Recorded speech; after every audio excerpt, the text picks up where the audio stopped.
Welcome to the Veterinary Marketing Podcast, where it's all about helping your veterinary practice attract, engage, and retain clients. Broadcasting a new podcast every Monday from sunny Southern California, here's your host, Brandon Bashirs.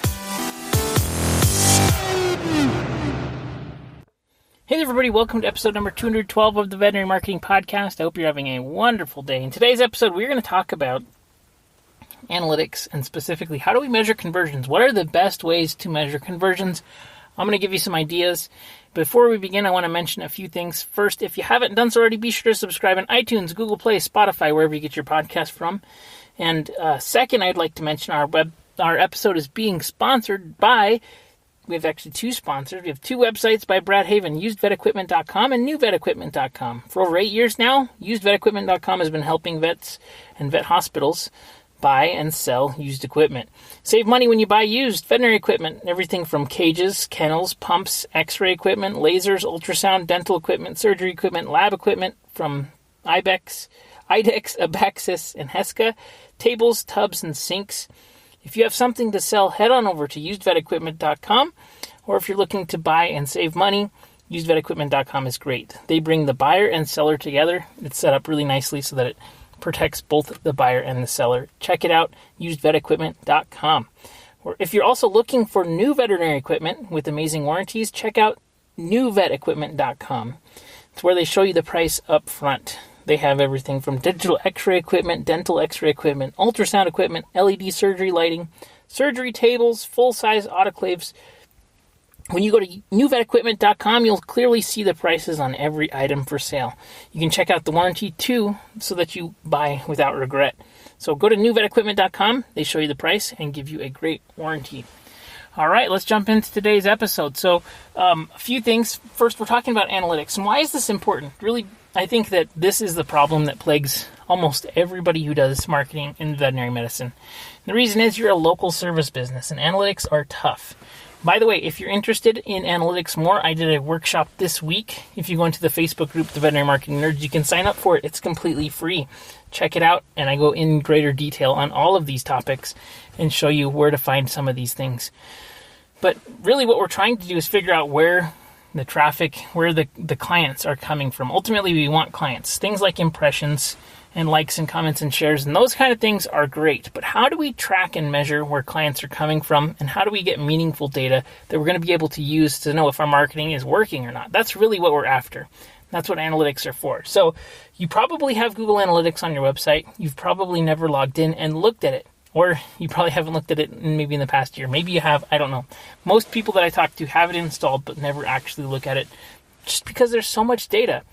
So if we're trying to figure out where are clients coming from, what's working, what's not working, let's start at kind of the most simple ways to find this out and track this, measure this. Okay, so first thing that we're going to talk about here is, I think if you create an offer that's going to be relevant to a specific platform, a specific post, if you can measure based on offer, and the way that they used to do this in the old days was with coupon codes, right? When you had newspaper marketing and direct response marketing that was like old school. This is as far back as the like 1800s, right? Where direct marketing started to be invented because mass media was taking place. And so they would use coupon codes, and Claude Hopkins is the guy that's attributed with inventing coupons, and coupons were invented just for the purpose of being able to track marketing, to see which one is working better and which one's got responses. So the same thing can be true with offers. You don't have to give things away. Discount codes are fantastic. Special promotional offers, special offers that help to get a specific service, a specific exam, maybe a specific procedure. If you're able to figure out what the promo code is or what the offer is, you're going to be able to figure out what channel that is coming from. Now, the caveat there is that you need to have one offer per channel, or slightly adjust the offer per channel, or slightly adjust the promo code per channel. You can do things like mention this ad and the code, Facebook 22, or something that seems like custom that they have to remember. and so that they can come in and say, oh, and I would like to redeem this. The thing that works really good with that could be getting product from reps and doing value adds, where if you come in and you get an exam, you can get this as a bonus for coming in. So using offers is pretty straightforward and pretty simple. It doesn't take a lot of marketing know-how either, because you're able to just understand that these people came from this offer. The only place I posted this offer was on Facebook. Therefore, it worked, right? So that's kind of, I think, the simplest form. The next level up from that might be creating individual landing pages for each specific offer and each specific medium that you're going to be using. So, for example, if you're running Facebook ads and you're running Google ads, instead of just sending them to your homepage or your service page, create a landing page that's unique to those that are not public on the website. And this way, if you're sending traffic, the only way that traffic is going to be getting there, since it's not like a menu item on your website, would be that they had to have come from Facebook. So then we can measure that conversion rate from that traffic source.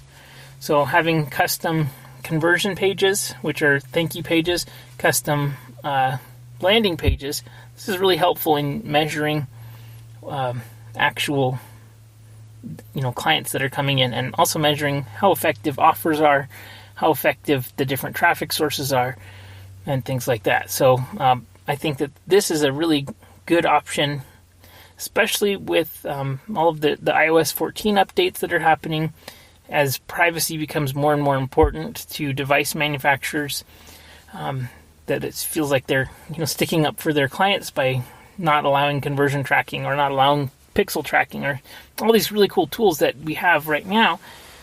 If we have the ability to track and measure offers effectiveness by a specific channel, we're going to be a lot better off as marketers. So this is a really good way of marketing. And the thing too about this is that this method of marketing, where you have individual landing pages for each either ad campaign, or if you're doing email blasts, or something like that, if you have only one way to respond to an offer, which is essentially what a landing page is, the only way for them to get to the next step is to complete the landing page, it just gives you a lot better data. And before there was fancy analytic tools that we have all today, that's what early digital marketers did. And so it's definitely tested. The only thing that is kind of the drawback from that is that it's time intensive, in that if you don't have a web team, you have to make it yourself, and that can be time consuming for sure. But you without a shadow of a doubt, that if somebody came to this landing page and this confirmation page, then they came from however you intended them to get there, which I think is definitely of a benefit there for sure. So the kind of next rung up the ladder is using what are called UTM codes. UTM codes are a bit of code string that you put on the end of your URL, and you can get UTM code builders through Google Analytics and things, but it just tells you what the traffic channel is. So you have to have a naming convention. Let's say you're creating a Facebook ad. You'll have your website.com/services/ and then it's a string of code that starts with a question mark, and then UTM equals, and then it starts by labeling out the medium, the source, the campaign name, the ad name. You can get really detailed with UTM. And so instead of having custom landing pages, you have custom links that go to the same landing pages. Now, the thing that's kind of cool about this is that you're able to use the same landing pages over and over again. And then when you're inside of Google Analytics, you can sort traffic by these different UTM parameters, is what they're called. So there are these parameters that are telling Google Analytics, this person came from this Facebook campaign and this ad. Let's look at this traffic that has this URL string in it. So it's pretty cool. It sounds a lot more complicated than it actually is. And building out UTM is a great way just to measure the effectiveness of your campaigns. And so if you have the technical know-how to get this figured out, and then to apply filters on Google Analytics, you're able to see how traffic reacts that comes from these different campaigns. Now, I really, really like using UTM because it allows us to build out retargeting audiences inside of Google AdWords and YouTube ads and things like that. But if you're not sure what you're doing, you can use things like auto tagging, for example. Like Google AdWords has auto tagging in it.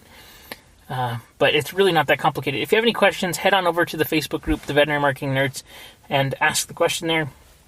And I'll answer it with actually a screen share response there so that you can understand it. But essentially, giving clicks this unique URL that only these certain campaigns have allows us to track inside of Google Analytics. So UTM code helps us to track inside of Google Analytics. When you're in Google Analytics, you probably, and if you're going to be using that to track your conversions, you're going to want to have what are called goals set up. So goals are at specific URLs, like confirmation pages, conversion pages, where conversion happens. So if somebody goes to your landing page and it's about puppy care and you have an offer, once they submit the form, they go to a thank you page. That would be a goal. You can measure the conversion rate on your site based on how many people are taking the offers that you're putting out there. So it's going to measure the goals based on how many people are hitting a conversion page. Because the only way for them to get the conversion page is to go from the web form to the conversion page there. So this is a good way to measure how traffic is interacting with your site and how they're getting to this conversion page, that the only way for them to get there is by filling out a web form, which means they want what you have. So we're getting a conversion here. So that takes a little bit more. And as we move up and up and up here, it takes a little bit more marketing know-how.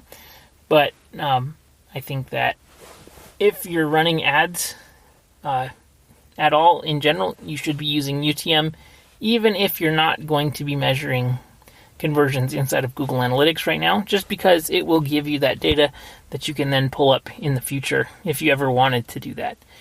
And having these different segments that you can advertise to and remarket to and measure effectiveness will be helpful in trying to figure things out. I know a lot of practices right now are really, really busy, which is fantastic. I'm excited for them. But if they ever get slow in the future, trying to figure out, okay, what should we do? What's working right now? If you don't have any of this data, you're not going to be able to go back and look back and say, okay, looking at these busy months, here's the sources that we were getting a lot of great traffic on. Oh, you know what? We were sending out emails because look at, we're using our UTM parameter of the campaign source is email, right? So anytime you're sending traffic to your site, using UTM codes allows you to apply a filter that you can use in the future to say where this traffic came from and then how it interacted with the site. And it doesn't have to do any kind of additional programming on your site or making of custom landing pages and things like that. So UTM code is really powerful, it's free, and it works really well with Google Analytics. The next thing that helps us to measure conversion, and this is especially important if we are running ads. If you're not running ads, it's not as important, but you should be still using pixel audiences. You should use Facebook pixels and Google Ad pixels and put those both on your site.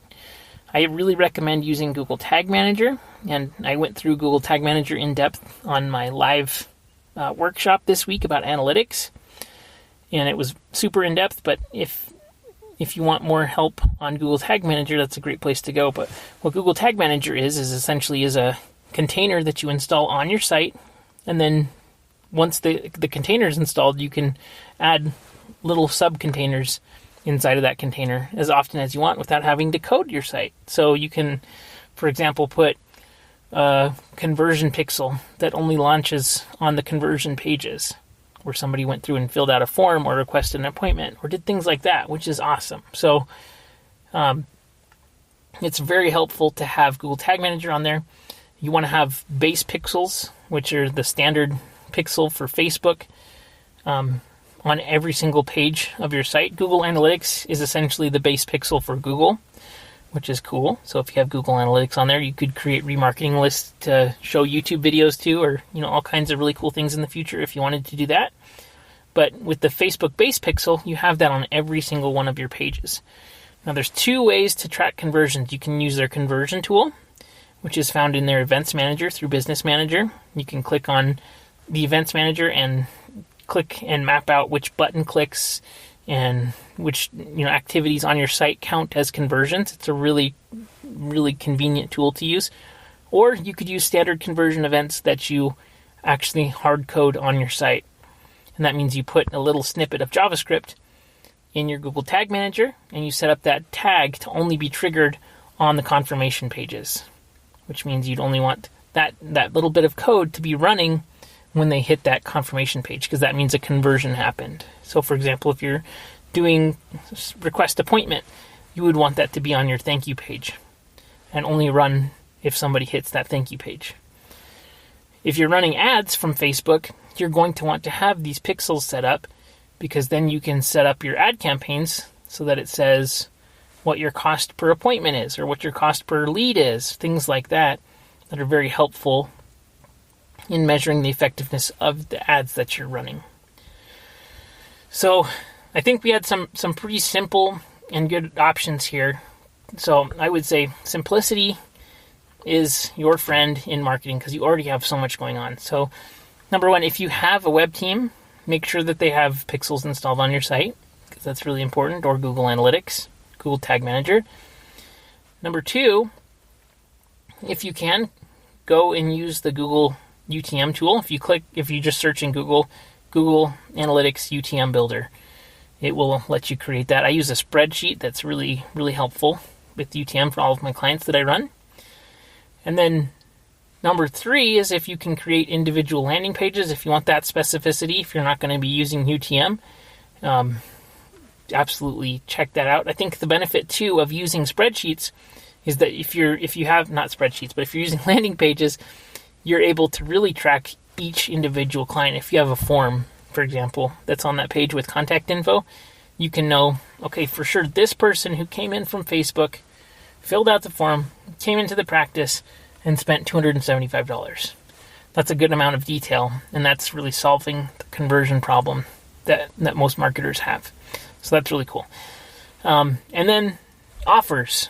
Offers are a great way to track and measure and manage your marketing, especially if you're doing organic stuff and you want to see, do my Facebook stories ever get people watching that are going to be potential clients? So try a new client special that's only for Instagram stories, or only for Instagram, or only for TikTok, or whatever it is you're doing.